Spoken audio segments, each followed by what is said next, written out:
Podcasts on UNC-TV.org are made possible through the financial contributions of viewers like you, who invite you to join them in supporting UNC-TV. Most fans of the North Carolina Symphony only see members of the orchestra decked out in formal wear for concerts. But this orchestra travels more than 11,000 miles a year playing concerts all over the state. John Dancy discovered that members of the orchestra look pretty much like the rest of us when they hit the road.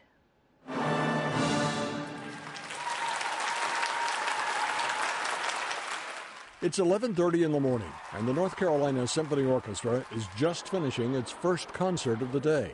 It won't be the last. Some of the players get in a long lunch and a nap. Others put in extra rehearsal time or teaching time. At 3:30, orchestra members are back at Mamandi Hall to board buses for the second concert of the day in Wilmington, 2 hours away.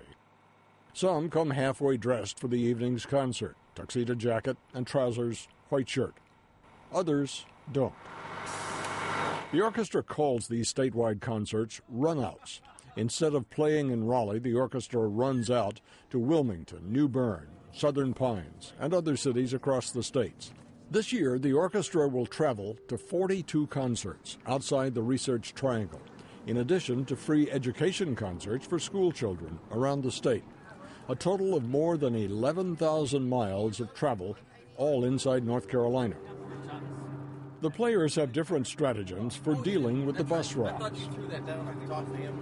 David Kilbride is one of the younger members. This is like forced relaxation time. Sometimes I read a book, sometimes I do crossword puzzles, sometimes I nap because I have a 7-month-old baby, so a lot of times nap is like on the agenda. Right now I'm listening to a Mozart quartet that I'm going to be playing coming up with the chamber music group as we play at the Peace College concert series. But for parents of older kids, like flutist Ann Laney, it's different. I have 2 children that are in 7th and 11th grades, and I'm up at 6:30 every morning to get them off to school, take a long walk, and come home, get cleaned up. And then we had a children's concert this morning, and then I had an extra rehearsal for this chamber music piece we're doing this week, and then got on the bus at 4 o'clock, and we'll get home at 12:30, and then at 6:30 tomorrow morning it starts over again.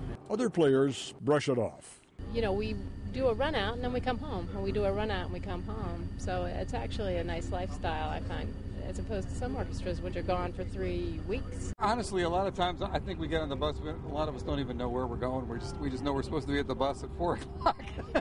So we get on the bus and it's, you know, it takes us wherever we're going. I kind of enjoy it, actually.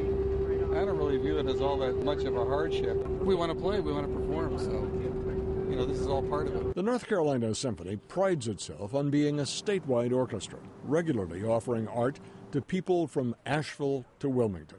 I mean, the orchestra visits them 5, 6, 7 times a year. We know the local enthusiasts of the orchestra, the supporters, the local chapters who raise the money locally and publicize the orchestra. We go and do youth education programs in and around the runouts, as you say. And so, again, it becomes a part of, I think, the fabric that is a state symphony orchestra. There's nothing fancy about an orchestra trip.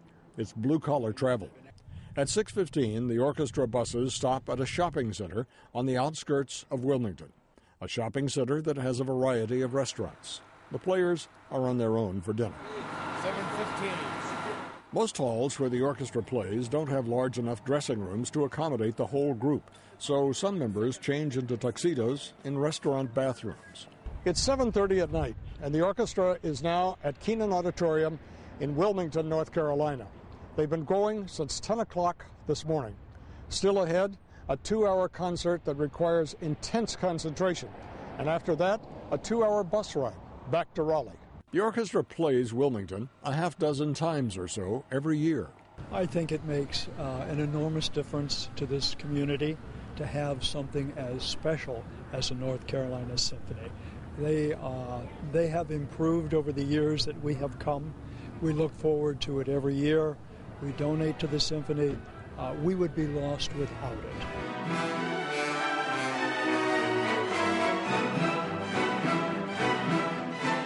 This concert this evening is a make-good for a wintertime concert that had to be canceled because of snow. Keenan Auditorium was filled with appreciative concertgoers. The concert over, the orchestra members head for the buses. Within 8 minutes flat, the two buses pull out for the trip back to Raleigh. It'll be after midnight when they get back to the Capitol. All in a day's work. Now a couple hours back. John also tells us the North Carolina Symphony is made up of highly talented artists who, behind the scenes, just happen to take care of babies and get the kids off to school. Podcasts on UNC-TV.org are made possible through the financial contributions of viewers like you, who invite you to join them in supporting UNC-TV.